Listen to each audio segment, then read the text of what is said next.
Oh, wow, this is just funny. You're still wearing the ring? Ha! You still have lingering affection towards him? It was probably the best sarcasm Evelyn could say to me right now. Oh, yeah, this ring is the wedding ring I have with my current husband right now. Huh? We were classmates in college, and my current husband is a lawyer. Evelyn's face contorts. Hey, Evelyn, did you know this? That men love smart women. And for men, young women like you are there just so that they could play with fire. My name is Sandra. I have been married to my husband, Devon, and it has been half a year since we got married. He was a colleague of mine at work, and we also got into the company at the same time. Each of us have been working hard and contributing to the company on our own. And we got married. But since we were in different departments, we were not specifically ordered to be transferred, and we left home together and commuted to work every day together.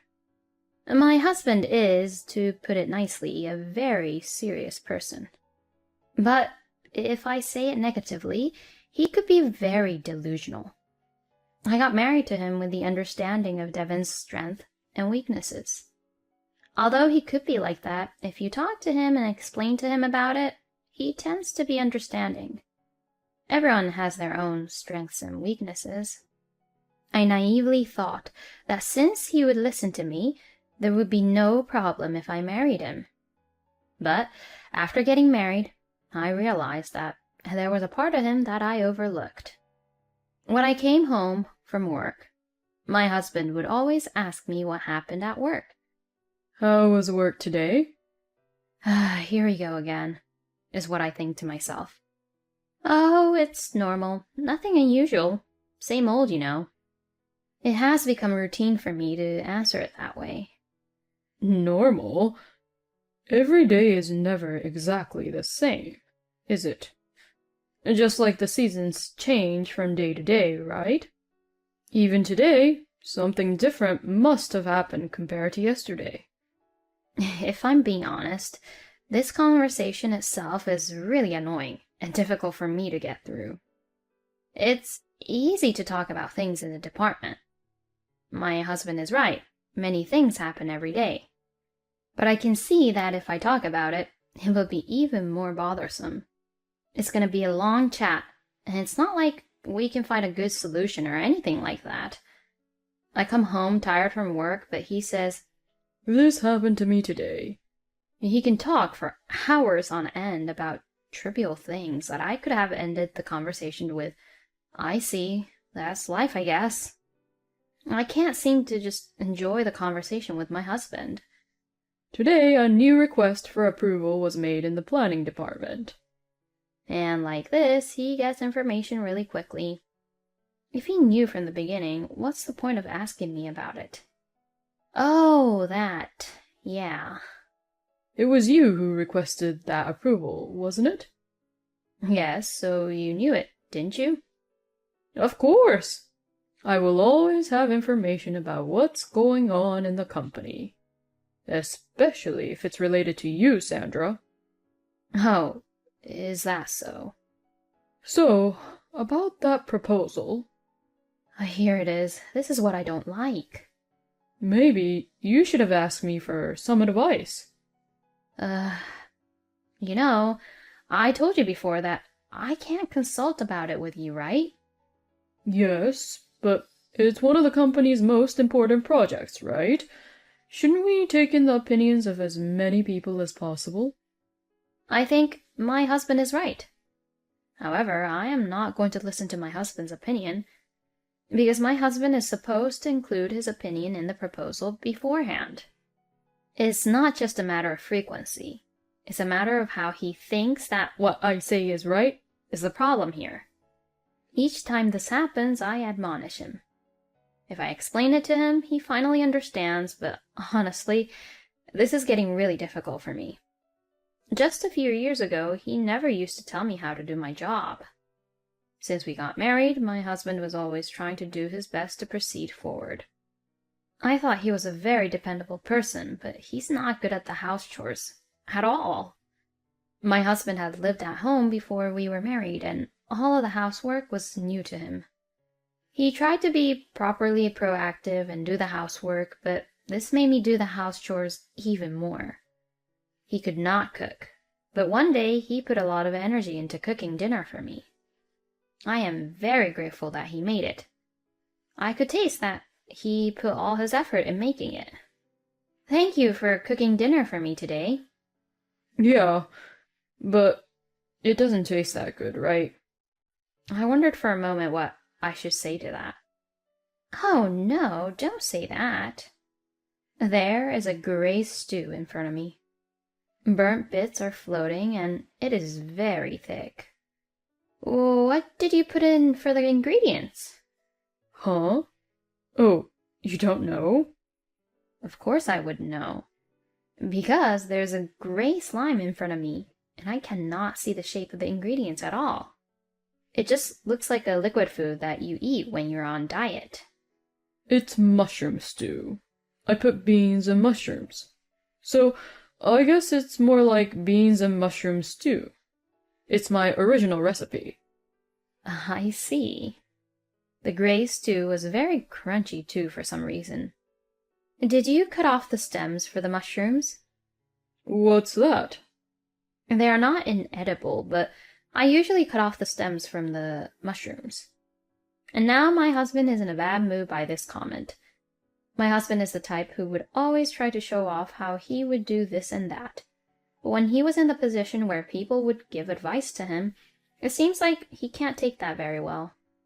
I made dinner, Sandra, so please clean up afterwards. My husband said that and went into his room.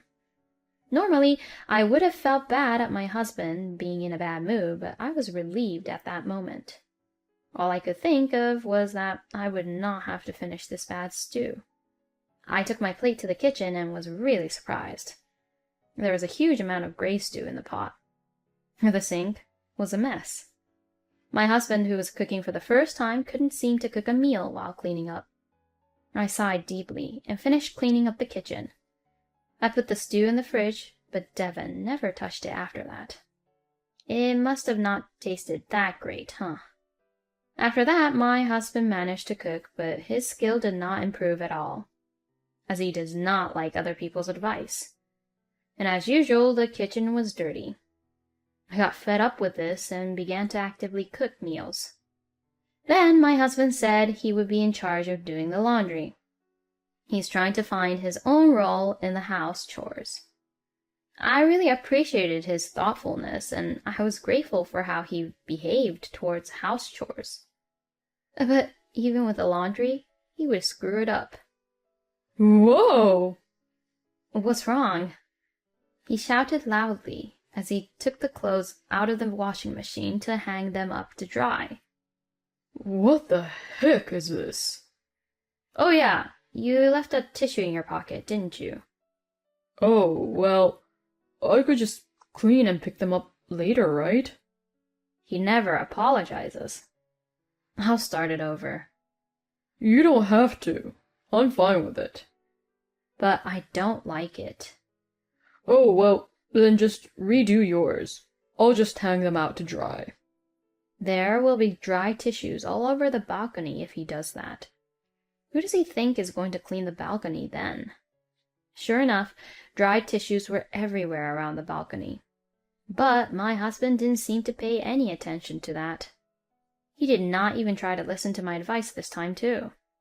And after that, he continued to do house chores a lot, but still forgot to take the tissues out of his pockets. When he moves around, my workload increases. I can't seem to help him since he won't even try to listen to my advice. Like this, I became stressed out, and before I knew it, I started doing all the house chores. But my husband seemed to think that I wasn't relying on him much. I think he wants me to depend on him. But I don't know how I can depend on him. As these days continued, our conversations decreased. And after 6 months of marriage, I felt that we were in a bad situation. I just get tired of him whenever he opens his mouth. I was at a loss on what to do. Then one of my colleagues told me something about Devon. I was not shocked when I heard the story, but rather I felt somewhat liberated.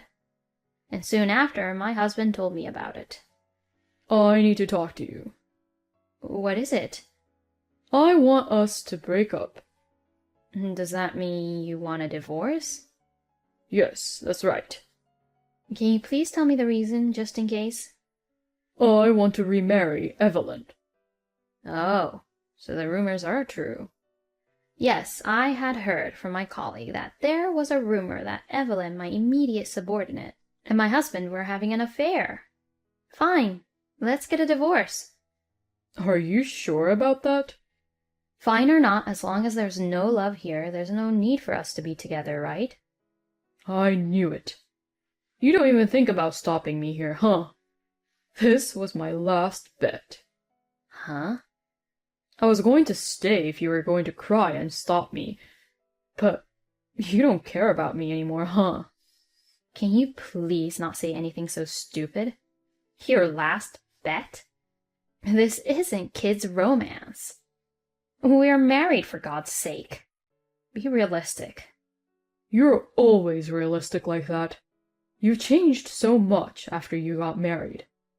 Look, let's just cut the crap and just give me the divorce papers. Divorce papers, huh? Well, I don't have it. Huh? Oh, I didn't think we'd come to a decision so quickly. Well, you're right. It was all decided very quickly. Well then, get the divorce papers tomorrow. Are you really sure about this? Yeah, it's fine. I'll make sure to request for alimony. There's no shared property, so we don't have to request each other about it. Why? Huh? Why are you so calm about everything that's happening? So you really didn't love me after all, huh? I did love you. I loved you before we got married. But after we got married, I saw parts of you I hadn't seen before, and I got fed up with you, that's for sure. You said I've changed? But you've changed too. Well, I guess our personalities don't really match well with each other. And it's nothing we can do about it. But you're the one who cheated during the marriage, so you'll need to take responsibility for that. I understand. Later, Devon got the divorce papers, but he summoned Evelyn to the house, which I really did not expect. Oh, sorry about everything that's happened, Sandra. The fact that you came to my house, does that mean you were able to prepare the alimony? Yes! I brought the $20,000. Saying that, Evelyn put an envelope on the table. Inside the envelope, there was the $20,000. All right, good. I was able to confirm the amount.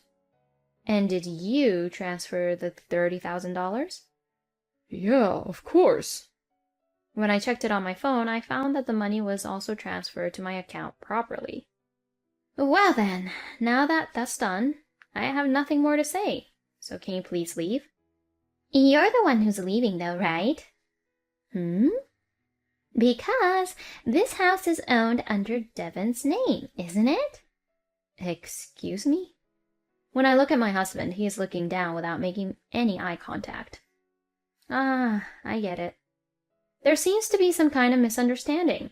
Well, I'm going back to my parents' house for the time being, and the two of you need to have a proper discussion. As I was about to leave the house, Evelyn stopped me.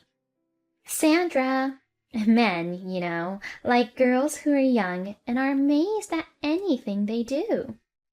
It looks like you didn't have enough of that cuteness in you. Oh, is that so? Thank you for your advice. Are you frustrated? Pardon me? Devon is pretty handsome too. You're right. Evelyn, thank you so much for giving me back my freedom. Please be happy, okay? Evelyn gave me a wry look as I smiled broadly, but I didn't care and headed for my parents' house. Of course, I did not forget to file divorce papers on the way to my parents' house.